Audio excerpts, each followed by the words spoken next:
अब मैं आपको वो चीज़ बताने वाला हूँ जिसका सबसे बड़ा नुकसान मुझे टेली परफॉर्मेंस में काम करने को हुआ था। जब मुझे कोई डिफरेंट कंपनी ज्वाइन करना थी टेली परफॉर्मेंस से, जब मुझे किसी और कंपनी से एक अच्छा ऑफ़र मिला था, उस समय मुझे बहुत ज़्यादा प्रॉब्लम का सामना करना पड़ा क्योंकि दूसरी company. Welcome to my channel guys, मेरा नाम मोहसिन खान है और आप देख रहे हैं बीपीओ टीवी। बाकी थंबनेल तो आपने पढ़ दिया है कि वीडियो किस बारे में है, तो सब्सक्राइब वगैरह जो भी होता है वो तो आप कर ही लेंगे। तो वीडियो को हम जल्द से शुरू करते हैं। आज की वीडियो में मैं आपको शेयर करने वाला हूँ कि टेली परफॉर्मेंस मैंने कैसे ज्वाइन किया, मेरी क्या जर्नी रही और क्या वहाँ पे मुझे प्रॉब्लम का सामना करना पड़ा और क्या क्या बेनिफिट्स वहाँ पर मुझे मिले। सारी जानकारी मैं आपको देने वाला हूँ। तो गाइस, सबसे पहले तो मैं आपको बता दूँ, ओवरऑल 2.5 साल मैंने वहाँ पर काम किया है। इन 2.5 सालों में मैंने बहुत सारी प्रॉब्लम्स वहाँ पर फेस करी और बहुत सारे मुझे बेनिफिट्स भी मिले। सबसे पहले मैं इंटरव्यू के बारे में बताता हूँ कि इंटरव्यू मेरा किस तरीके से हुआ था। इंटरव्यू में मेरे 3 राउंड थे वहाँ पर, जिसमें से पहला राउंड HR राउंड था, दूसरा ऑपरेशंस राउंड था और थर्ड राउंड जिसे हम कहते हैं वर्चुअल राउंड था। तो इन सब में क्या हुआ था, सबसे पहले तो जो कि ऑपरेशंस राउंड होता है, सॉरी HR राउंड होता है, तो उसमें तो बहुत ही बेसिक चीज़ें मुझसे पूछी गई थी, जैसे कि टेल मी अबाउट योरसेल्फ, जो कि बहुत ही बेसिक चीज़ें हर नॉर्मल इंटरव्यूज में पूछी जाती हैं कि आप अपने बारे में बताएं, अपना एक्सपीरियंस बताएं, आप BPO क्यों ज्वाइन करना चाहते हैं, BPO क्या होता है, कॉल सेंटर क्या होता है। 10 तरह की जितनी भी चीज़ें जो कि नॉर्मल इंटरव्यूज में होती हैं वो आप यूट्यूब पे सर्च करके देख ही सकते हैं। गाइस, सेकंड राउंड जो कि ऑपरेशन राउंड था, लेकिन उस राउंड में मेरे साथ कुछ डिफरेंट ही हो गया। वैसे तो नॉर्मली ऑपरेशंस राउंड में जो ऑपरेशंस मैनेजर होते हैं वो आकर इंटरव्यू लेते हैं, लेकिन जब मैं कैबिन में इंटर हुआ तो वहाँ पे ऑपरेशंस मैनेजर तो मौजूद नहीं थे। वहाँ पे जिस प्रोसेस में मेरा सिलेक्शन होने वाला था वो उस प्रोसेस के क्लाइंट ही वहाँ पर आ चुके थे। तो मैं बड़ा डर गया था। मैंने कहा यार, ये तो बिल्कुल मेन पार्टी को ही सामने बिठा दिया जो मेरा इंटरव्यू लेने वाले। तो इंटरव्यू मेरा थोड़ा 5-10 मिनट तक चला था ऑलमोस्ट। काफ़ी सारे क्वेश्चन उन्होंने मुझसे करे और सेकंड राउंड जैसे तैसे करके मेरा कंप्लीट हुआ। उसके बाद थर्ड राउंड आता है जो कि वर्सेंट राउंड था। तो वर्सेंट राउंड में बड़ी नई तरह की चीज़ें मुझे देखने को मिली। वहाँ पर ऐसा था कि उन्होंने मुझे एक टेलीफोन दिया जो कि लैंडलाइन टेलीफोन होता है। मैंने उस कॉल को पिक किया, देन वहाँ से एक रोबोट की आवाज़ आ रही थी। तो रोबोट जो भी बोल रहा था वो मुझसे कुछ क्वेश्चंस कर रहा था और मुझे उसके आंसर देना थे। अच्छा, वो उस राउंड से पहले मुझे एक HR थे वहाँ पर, उन्होंने मुझे ऑलरेडी बता दिया था कि ये जो थर्ड राउंड है कुछ इस तरीके से होता है, यहाँ पर आपको ये काम करना होता है। यानी कि आपका एक इंग्लिश ग्रामर का टेस्ट होगा, वो जो रोबोट है आपसे कुछ क्वेश्चंस करेगा रिलेटेड इंग्लिश ग्रामर, तो उसको जो है आपको रिप्लाई करना है सिंपली। फाइनली थर्ड राउंड भी मेरा कंप्लीट हुआ टेली परफॉर्मेंस में और फाइनली मेरा सिलेक्शन वहाँ पर हो गया था। सैलरी मुझे 17K उन्होंने ऑफर करी थी। नेगोशिएशन मैं करना चाहता था, लेकिन मुझे उस वक्त इतनी नॉलेज नहीं थी कि क्या करना होगा, बट जो भी उन्होंने कहा मैंने एक्सेप्ट कर लिया कि ठीक है, मैं इसमें काम कर लूँगा। सिलेक्शन हो जाने के बाद में मेरी ओवरऑल 1 महीने की ट्रेनिंग हुई थी। जिस प्रोसेस में मेरा सिलेक्शन हुआ था वो फ्लिपकार्ट थी और उसमें मेरा जो रोल था वो as a customer care executive था, यानी कि मुझे कस्टमर्स की हेल्प करना है, उनके इशू को रिजॉल्व करना था।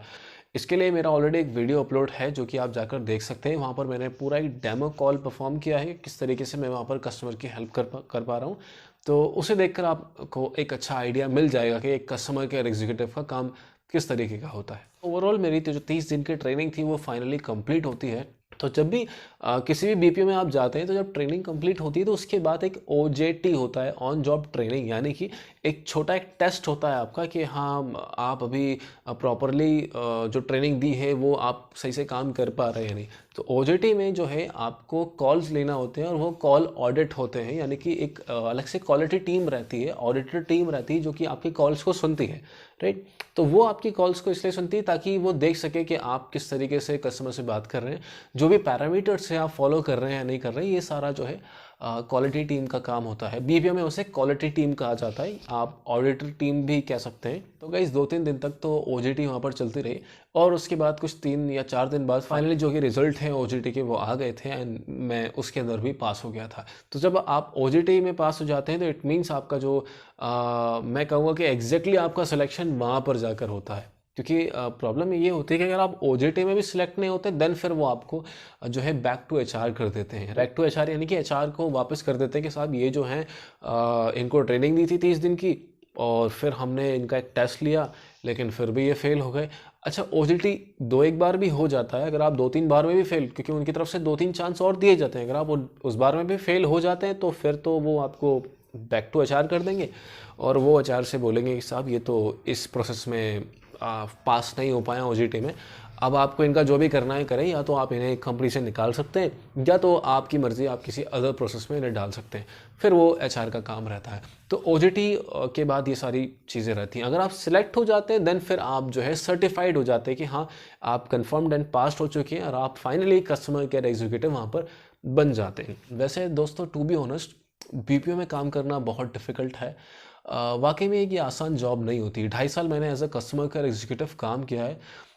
लाइक ऐसा होता था कि जब भी मैं कॉल लेता था, एक कॉल मैंने लिया, कस्टमर से मैंने बात करी, जैसे ही वो कॉल कटता था तुरंत दूसरा कॉल आ जाता था। सो कंटिन्यूसली 8 घंटे यही होना, बस 8 घंटे कंटिन्यूसली बात करते रहना कस्टमर से।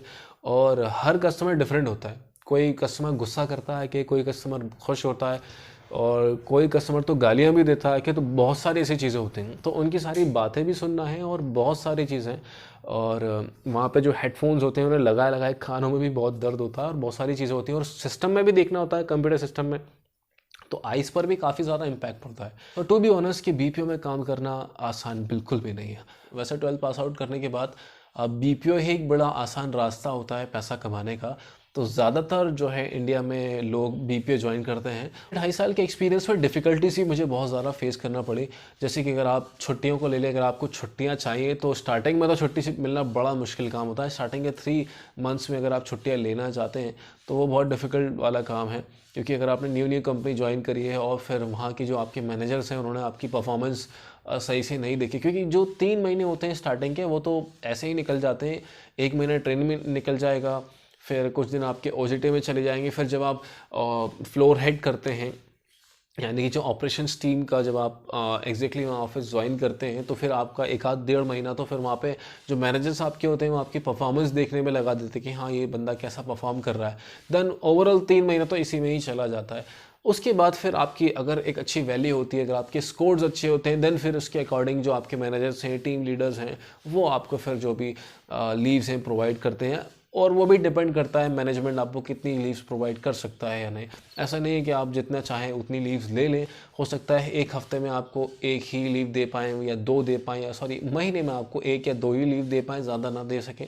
तो गाइज़, मेरे इस एक्सपीरियंस से मुझे काफ़ी सारे मौके मिले थे प्रमोशंस के लिए, लेकिन मैंने कोई भी प्रमोशन नहीं लिया। मुझे प्रमोशन का मौका मिला था टीम लीडर का, क्वालिटी एनालिस्ट का, और भी बहुत सारे वहाँ पर काम थे। एक WFM का काम होता है, और भी बहुत सारी चीज़ें होती हैं। WFM ये सारी चीज़ें क्या होती हैं, इसके लिए मैं एक सेपरेट वीडियो बनाऊंगा कि बीपीओ में जो डेजिग्नेशंस होती हैं वो क्या क्या होती हैं और उन सबका रोल क्या होता है। तो इस पर एक मैं सेपरेट वीडियो ज़रूर बनाऊंगा। अगर आप चाहते हैं इस पर मैं वीडियो बनाऊँ तो प्लीज़ आप मुझे कॉमेंट करके ज़रूर बताएँ इस बारे में। सो मैंने कोई भी प्रमोशन नहीं लिया, बस एक मेरा छोटा सा मूवमेंट हुआ था। एजेंट लेवल से मुझे बस सीनियर एजेंट लेवल पर ट्रांसफ़र कर दिया गया था। अब अगर जैसे कि प्रमोशन होता है तो फिर सैलरी भी बढ़ती है, तो मेरा जो सैलरी है वो कुछ भी नहीं बढ़ा था वहाँ पे। बस नॉर्मली एक बहुत छोटा सा इंक्रीमेंट हुआ था, वो भी आई एम नॉट श्योर कि हुआ भी था या नहीं, मुझे प्रॉपर्ली याद नहीं इस बारे में, बट थोड़ा बहुत एक इंक्रीमेंट हुआ था, छोटा मोटा 500-100 रुपये का, जो कि आज के वक्त में बहुत ही कम होता है गाइस। तो जब मैं सीनियर एग्जीक्यूटिव बना था तो फिर वहाँ पर मेरे लिए जो है काफ़ी सारे आसानी हो गई थी, क्योंकि अगर आप जूनियर एग्जीक्यूटिव होते हैं तो आपको दिन भर बहुत सारे कॉल्स आते हैं। अगर आप सीनियर एग्जीक्यूटिव हैं तो फिर आपको दिन भर के ज़्यादा कॉल नहीं, मुश्किल से 10 या 15 कॉल लेना होते हैं। अगर आप जूनियर एजेंट लेवल पर हैं तो कम से कम दिन के 50 कॉल तो आपको रिसीव करना ही है। अब मैं आपको वो चीज़ बताने वाला हूँ जिसका सबसे बड़ा नुकसान मुझे टेली परफॉर्मेंस में काम करने को हुआ था। सो जब मुझे कोई डिफरेंट कंपनी ज्वाइन करना थी टेली परफॉर्मेंस से, जब मुझे किसी और कंपनी से एक अच्छा ऑफर मिला था, उस समय मुझे बहुत ज़्यादा प्रॉब्लम का सामना करना पड़ा, क्योंकि दूसरी कंपनी में मैं ऑलरेडी इंटरव्यू दे चुका था।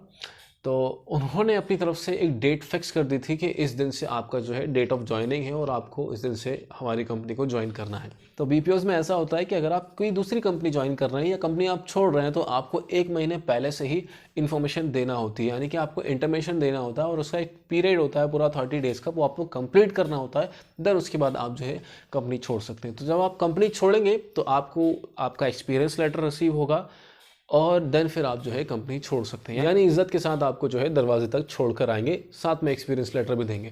लेकिन मेरे साथ प्रॉब्लम ये हुई थी कि मुझे कुछ दिन बाद ही दूसरी कंपनी ज्वाइन करनी थी, वहाँ से मुझे ऑफ़र लेटर भी रिसीव हो चुका था, और ऐसे में मैंने बहुत जो है कोशिश करी वहाँ पर अपने जो टीम लीडर्स हैं, जो मैनेजर्स हैं, उनसे बात करने की, क्या ये जो 1 मंथ का पीरियड है ये कम हो सकता है या क्या कोई और ऑल्टरनेट ऑप्शन है ताकि मुझे अपना एक्सपीरियंस लेटर मिल सके। बट फाइनली जो है मैंने दूसरी कंपनी ज्वाइन कर ली और सडनली मुझे जो है टेली परफॉर्मेंस छोड़ना पड़ा।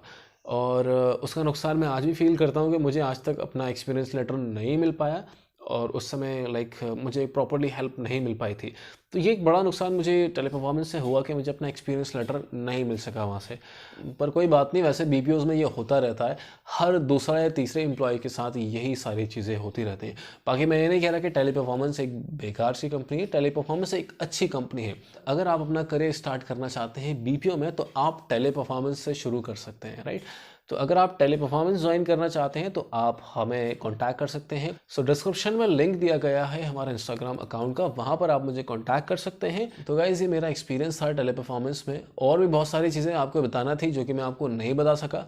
इन फ्यूचर में आपको ज़रूर बताऊंगा। तो आपको उम्मीद है कि ये वीडियो ज़रूर पसंद आई होगी, एंड पसंद आई तो लाइक शेयर जो भी सारी चीज़ें होती हैं वो सब कुछ कर देना। एंड अगर आप कुछ जानना चाहते हैं या कुछ बात करना चाहते हैं तो आप मुझे कमेंट कर सकते हैं, इंस्टाग्राम पर आकर आप मुझे सवाल भी कर सकते हैं। तो गाइस मुलाकात होती है आप लोगों से नेक्स्ट वीडियो में। ये जो वीडियोस आपको स्क्रीन पर दिख रही हैं चाहो तो इन्हें भी देख सकते हो। Okay, goodbye guys.